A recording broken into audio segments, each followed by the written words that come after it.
Hello everyone, good morning. मैं देवव्रत और आज बेटा हम आपको बीएससी सेकेंड ईयर केमिस्ट्री का अपना 36वां लेक्चर पढ़ाने जा रहे हैं। आज का बच्चों हमारा टॉपिक होगा एक्सट्रैक्शन। एक्सट्रैक्शन और हम कह सकते हैं बेटा सेपरेशन,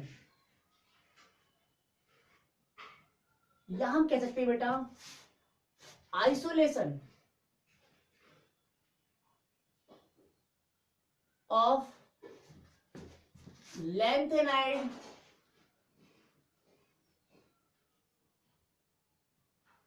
and actinides।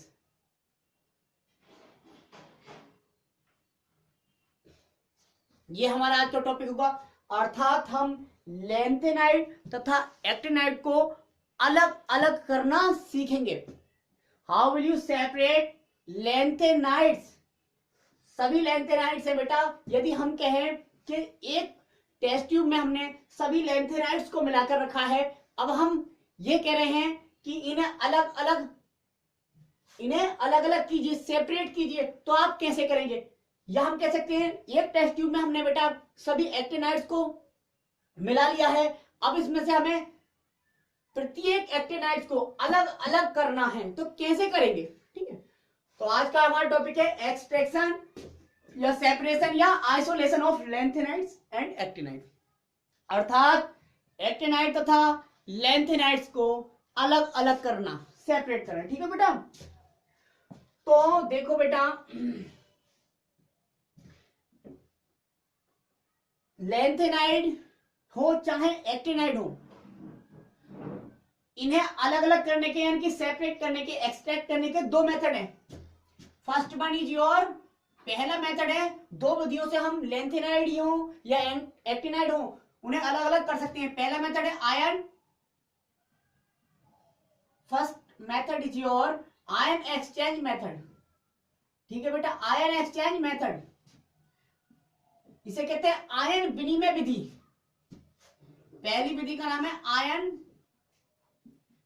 विनिमय विधि। Second one is your solvent extraction method होगा। Solvent extraction, solvent extraction method. पहला है आयन एक्सचेंज मेथड और दूसरा है सॉल्वेंट एक्सट्रैक्शन मेथड। तो बेटा हम इन दो विधियों द्वारा लैंथेनाइड हो या एक्टिनाइड हो उन्हें हम अलग अलग एक्सट्रैक्ट कर सकते हैं, सेपरेट कर सकते हैं या आइसोलेट कर सकते हैं। तो पहले देखते हैं आयन एक्सचेंज मेथड द्वारा हम किस प्रकार लैंथेनाइड तथा एक्टिनाइड को अलग अलग करते हैं। ठीक है, तो फर्स्ट डाल दीजिए आयन एक्सचेंज मेथड। तो आज हम आयन एक्सचेंज मेथड पढ़ने वाले हैं।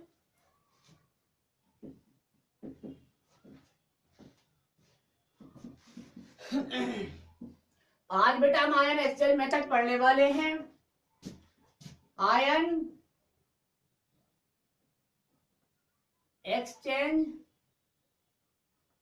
Method, ion exchange method, ion विनिमय विधि। तो बेटा बता दें, ये है जो मेथड है आयन एक्सचेंज मेथड, ये जो मेथड है बहुत ही ज्यादा रैपिड है और इफेक्टिव है। सबसे ज्यादा प्रयोग करने वाला इसी विधि द्वारा, हम सबसे ज्यादा इसी विधि का प्रयोग ही करते हैं। हम किसी भी लैंथेनाइड्स या किसी भी एक्टिनाइड को अलग अलग करने के लिए इस विधि को सबसे ज्यादा प्रयोग में लाते हैं, यूज में लाते हैं। तो लिखेंगे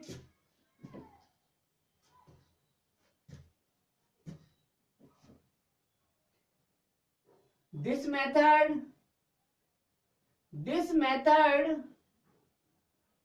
is more, this method is more rapid and effective. This method is more rapid and effective for the separation for the separation of lengthenides and actinides।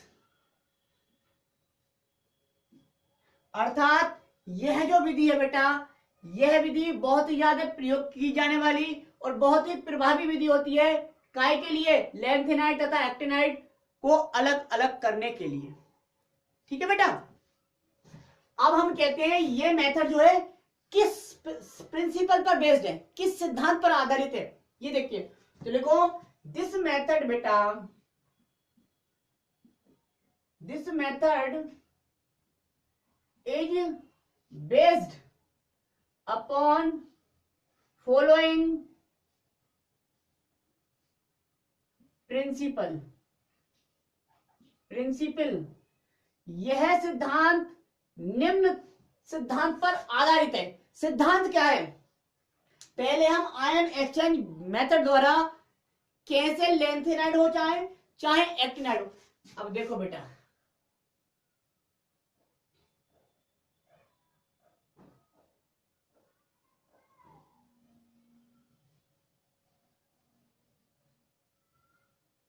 ये टेस्ट ट्यूब बना दिया मैंने, ठीक है। इस टेस्ट ट्यूब में बेटा मैं सभी क्या डाल रहा हूं? सभी Ln+3 का मतलब सभी लैंथेनाइड डाले हुए हैं, सभी लैंथेनाइड डाले हुए हैं सब मैंने, ठीक है। जैसे देखो,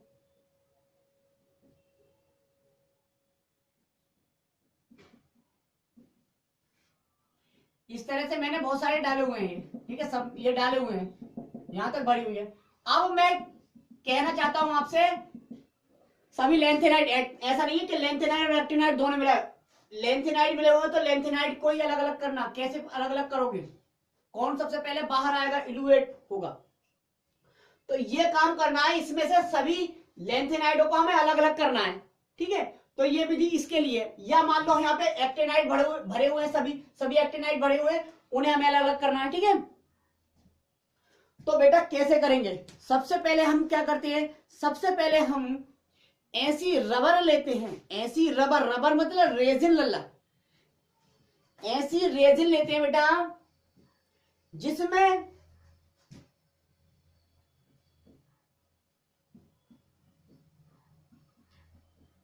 ये ग्रुप हो। हमें सबसे पहले ऐसी रबर लेनी होगी, रबर रेजिन लेनी होगी जिसमें कार्बोक्सिलिक अम्ल ग्रुप या सल्फोनिक अम्ल ग्रुप हो, ठीक है। इनमें से कोई ग्रुप होना चाहिए। ऐसी रबर ले ली। अब उस रबर को हम, यदि लैंथेनाइड को अलग करना है तो उस लैंथेनाइड से रिएक्ट कराते हैं। यदि हमें एक्टिनाइड को अलग करना है तो एक्टिनाइड से रिएक्ट करवाते हैं। मतलब इसमें रबर डालनी होती है, ठीक है। रेजिन डाल दी तो रेजिन क्या करेगी बेटा? रेजिन लैंथेनाइड के साथ प्रोटॉन एक्सचेंज रिएक्शन करेगी, प्रोटॉन का एक्सचेंज कर लेगी, प्रोटॉन एक्सचेंज रिएक्शन करेगी। यदि एक्टिनाइड में डालेंगे तो एक्टिनाइड के साथ भी क्या करेगी? प्रोटॉन एक्सचेंज रिएक्शन करेगी। हो गई। उसके बाद दूसरे स्टेप में हम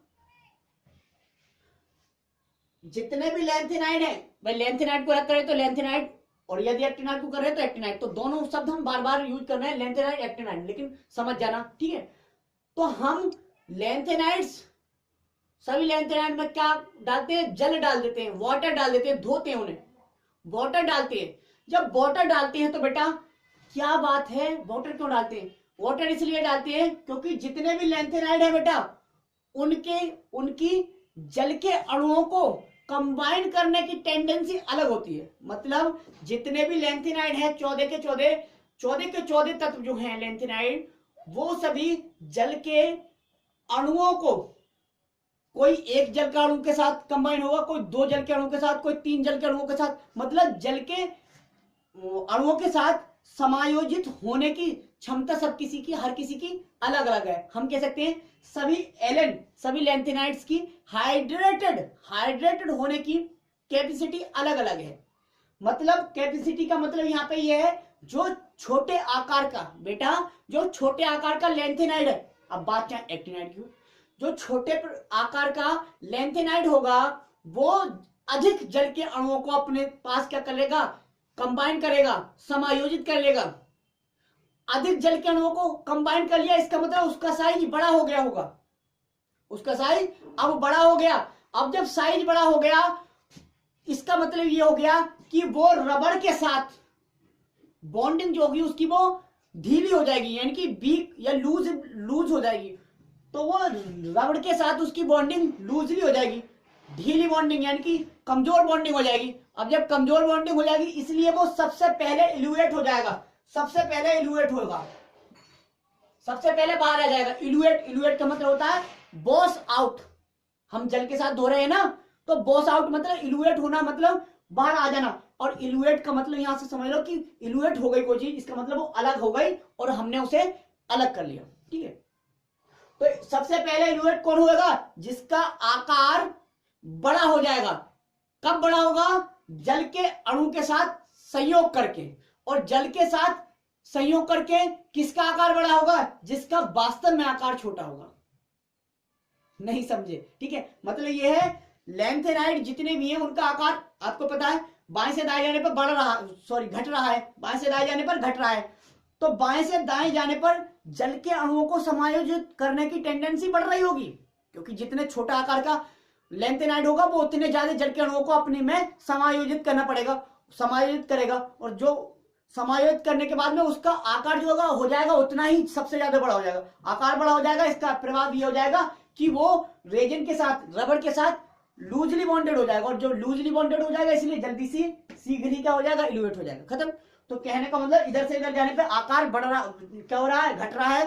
तो यहां से यहां तक जाने पर जल को समायोजित करने की टेंडेंसी बढ़ रही है। और जब जल को समायोजित होने की टेंडेंसी बढ़ रही है, तो लूजली बॉन्डेड होने की क्षमता भी क्या हो रही है, बढ़ रही है। और लूजली बॉन्डेड होने की क्षमता बढ़ रही है, तो इसका मतलब इल्यूएट होने की क्षमता क्या हो रही है, भी बढ़ रही है। तो सबसे पहले इल्यूएट ये वाला होगा, उसके बाद ये वाला सबसे लास्ट में, ठीक है। अब ये वाला का मतलब है इधर लेंथेनम से शुरू होगा, इधर एलआर लॉरेंशियम तक खत्म होगा, ठीक है। जरा लिखवा देते हैं। तो इस तरह से बेटा हम इसे इस मेथड का यूज करके हम क्या कर लेते हैं, सभी लेंथेनाइड या एक्टिनाइड को सेपरेट एक्सट्रैक्ट कर लेते हैं। हमने लिखा था यह मेथड इस प्रिंसिपल पर आधारित है। किस प्रिंसिपल पर, सबसे पहला फर्स्ट ऑफ ऑल, सबसे पहले वी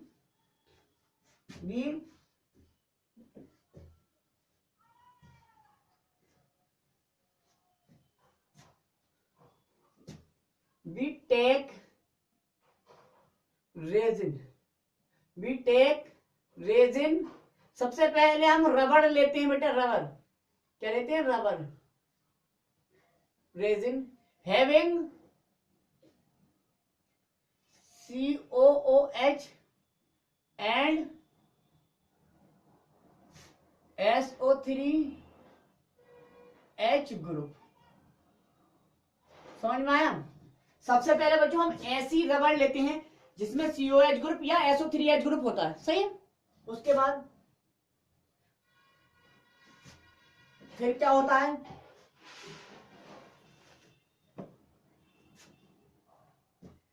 लिखो ये लेंथेनाइड या एक्टिनाइड के कांटेक्ट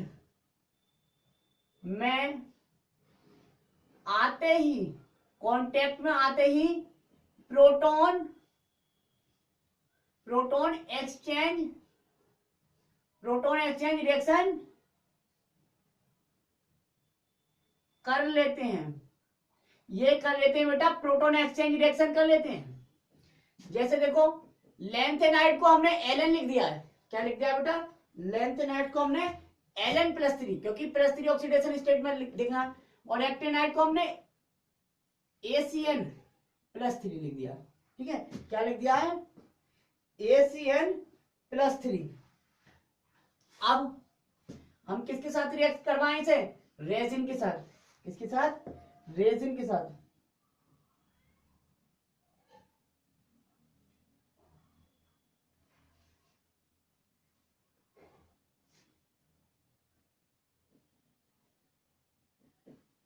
फ्री मॉलिक्यूल लिए हमने रेजिन के, कैसी रेजिन जिसमें SO3H या COH हो, तो उसमें H जरूर होगा, इसलिए H खोल कर दिखा दिया हमने। तो ये क्या कर लेते हैं, ये कर लेते हैं बेटा प्रोटॉन एक्सचेंज रिएक्शन, यानी कि एलन रेजिन का होल थ्राइस, एलन और ये रेजिन इसके साथ बॉन्ड बना लेगी ना,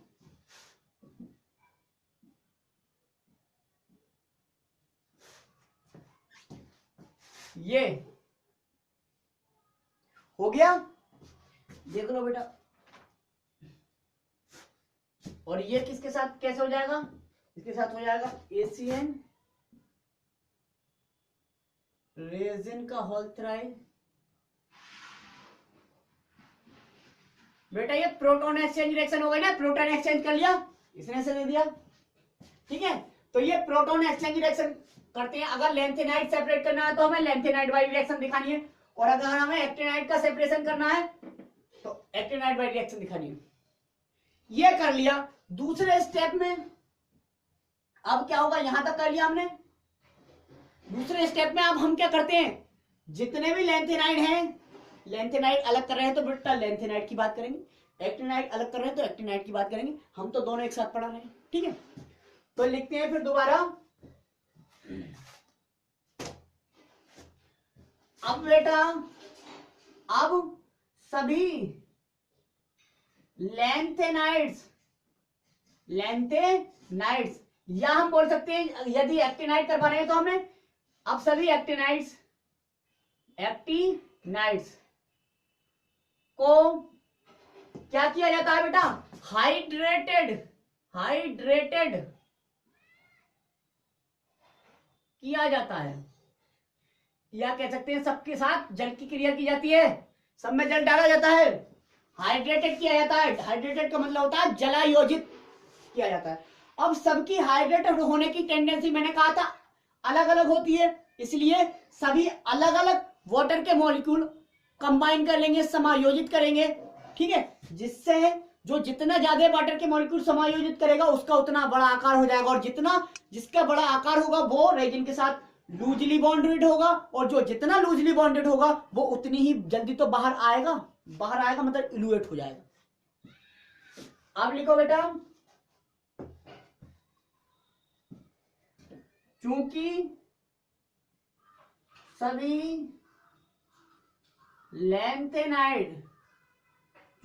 लेंथेनाइड्स या हम कह सकते हैं बेटा एक्टिनाइड्स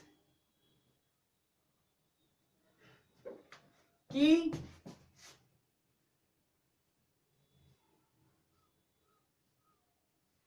हाइड्रेटेड होने की कैपेसिटी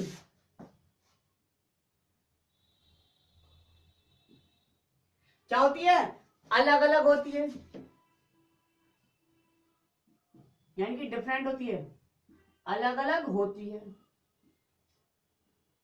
अलग होती है, हो गया, अलग अलग होती है।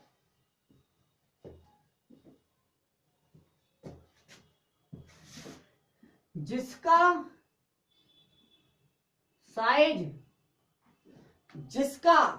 जौन सा भी लेंथेनाइड या एक्टिनाइड जिसका साइज जितना बेटा छोटा होगा वह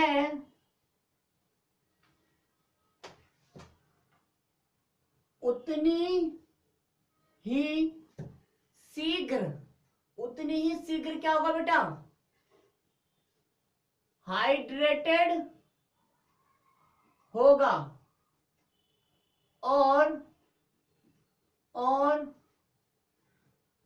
वाटर के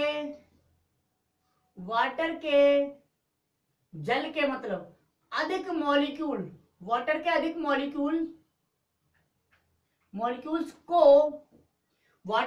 मॉलिक्यूल्स को बेटा समायोजित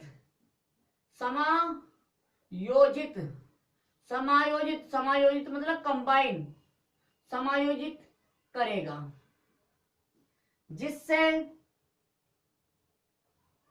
जिससे बेटा जिससे जिससे क्या होगा, जिससे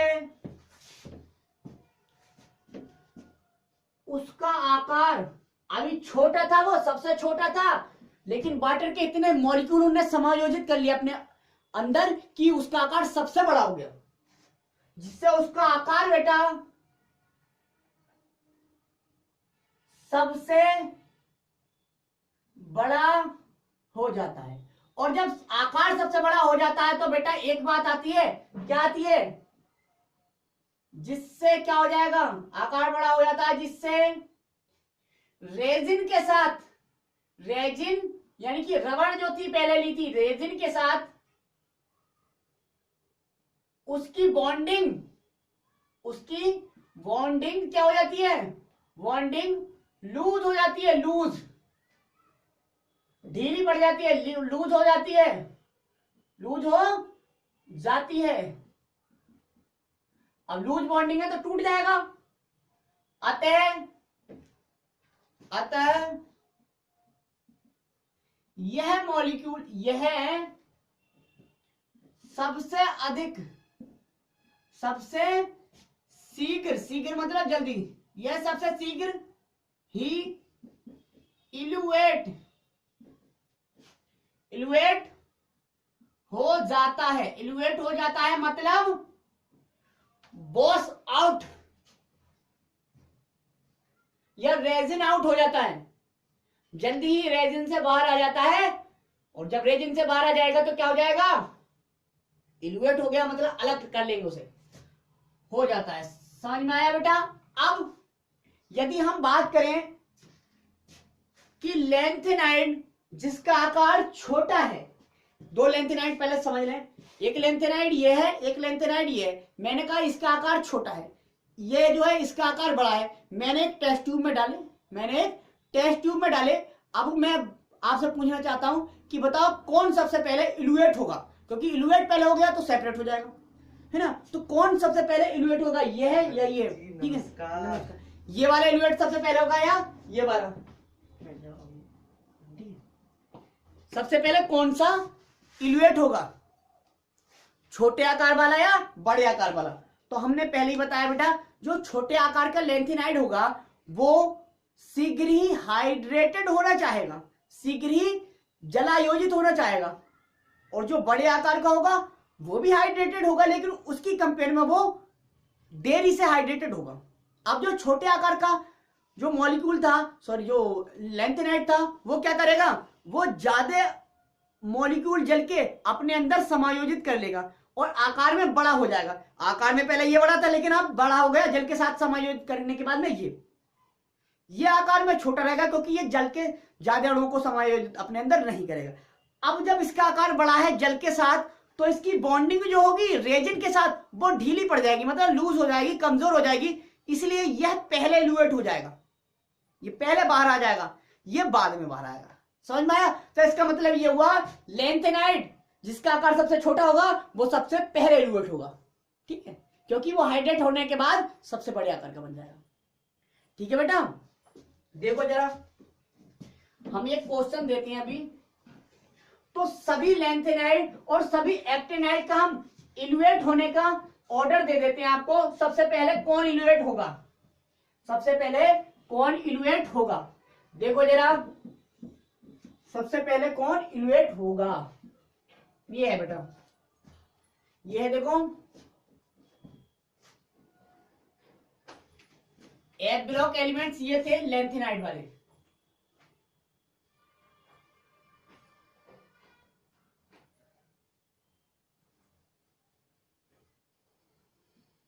ला से पर नड पम सम यूज्ड टीवी डाई हो इर टम यव लू। अब बताइए, हमने कहा था पीरियोडिक टेबल में लेफ्ट टू राइट मूव करने पर, इधर से इधर जाने पर क्या होता है, लेफ्ट टू राइट मूव करने पर साइज घटता है। क्या होता है, साइज घटता है।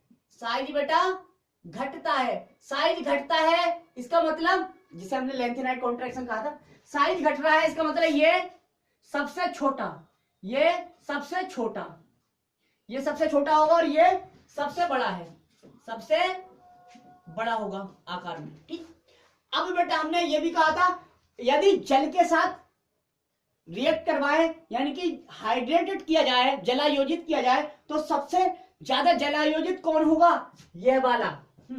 तो यदि हम बात करें अब इधर से इधर जाने के बाद, जाने पर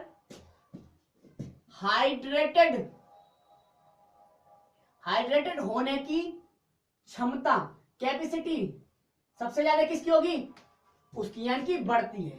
हाइड्रेटेड होने की कैपेसिटी इधर से इधर जाने पर क्या हो रही है, बढ़ती है। इसका मतलब ये वाला जो है वो सबसे ज्यादा, सबसे अधिक हाइड्रेटेड होगा, सबसे अधिक हाइड्रेटेड होगा। ठीक है, ये सबसे कम हाइड्रेटेड होगा, ये सबसे कम हाइड्रेटेड होगा, ये सबसे कम हाइड्रेटेड होगा, यानी कि सबसे कम हाइड्रेटेड होगा। अब बेटा हमने बताया था हाइड्रेटेड होने के बाद जो सबसे छोटा मॉलिक्यूल होता है वो सबसे ज्यादा जल के मॉलिक्यूल को समायोजित करेगा, और सबसे ज्यादा जब जल के मॉलिक्यूल समायोजित हो जाते हैं तो यहां अब इसका आकार, हाइड्रेटेड होने के बाद इसका आकार सबसे क्या हो जाएगा, सबसे बड़ा। जलायोजित होने के बाद इसका आकार क्या होगा, क्योंकि इनमें सबसे कम हाइड्रेटेड हो रहा है तो ये सबसे छोटा आकार हो जाएगा, इसका सबसे छोटा आकार रह जाएगा जलायोजित होने के बाद। अब बेटा जब सबसे बड़ा आकार हो गया इसका जलायोजित होने के बाद, तो ये रेजिन के साथ सबसे कमजोर बॉन्डिंग देगा, यानी कि यह क्या हो जाएगा, लूजली बॉन्डेड हो जाएगा बेटा। ये लूजली बॉन्डेड, और ये स्ट्रांगली बॉन्डेड होगा, स्ट्रांगली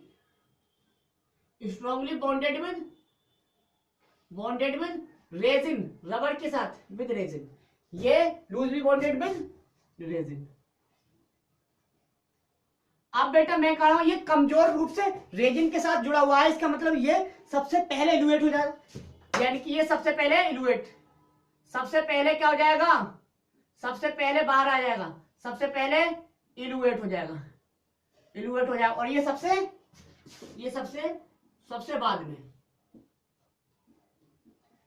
बाद में इल्यूएट होगा।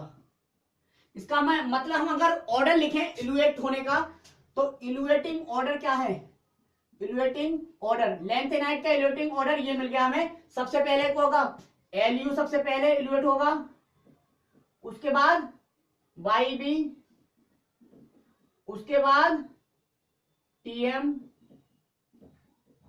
उसके बाद बेटा ER, उसके बाद बेटा HO, उसके बाद DY डाई, उसके बाद डाई के बाद TB, TB के बाद में GD, GD के बाद में EU, और EU के बाद में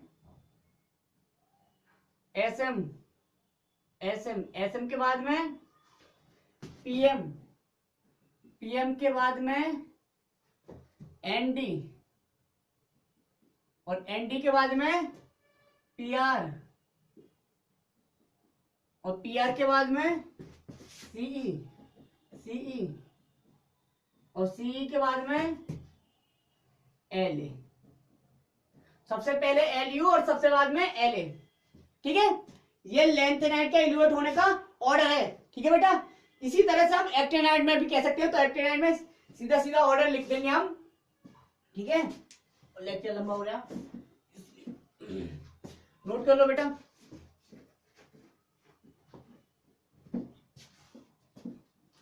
अब देखिए, अब एक्टिनाइट को भी इस तरह से क्या कर सकते हैं, सेपरेट। तो एक्टिनाइट का भी डायरेक्ट ऑर्डर लिखवा देते हैं। ये है देखो 1, था पा यू नप पू अम सम बक सफ yes FM MD NO LR हो गया। तो बेटा सबसे पहले कौन इल्यूएट होगा, ये वाला, क्योंकि इसका आकार छोटा है, ठीक है। तो सबसे पहले इल्यूएट ये होगा, उसके बाद ये, उसके बाद ये, उसके बाद ये, उसके बाद ये, उसके बाद ये, उसके बाद ये, उसके बाद ये, उसके बाद ये, उसके बाद ये, उसके बाद ये, उसके बाद ये। तो ये क्या है, इल्यूएटिंग ऑर्डर डायरेक्टली लिखवा दिया, इल्यूएटिंग ऑर्डर, ऑर्डर ऑफ एक्टिनाइड। तो इस तरह से बेटा हमने देख लिया, सही है। So thank you very much.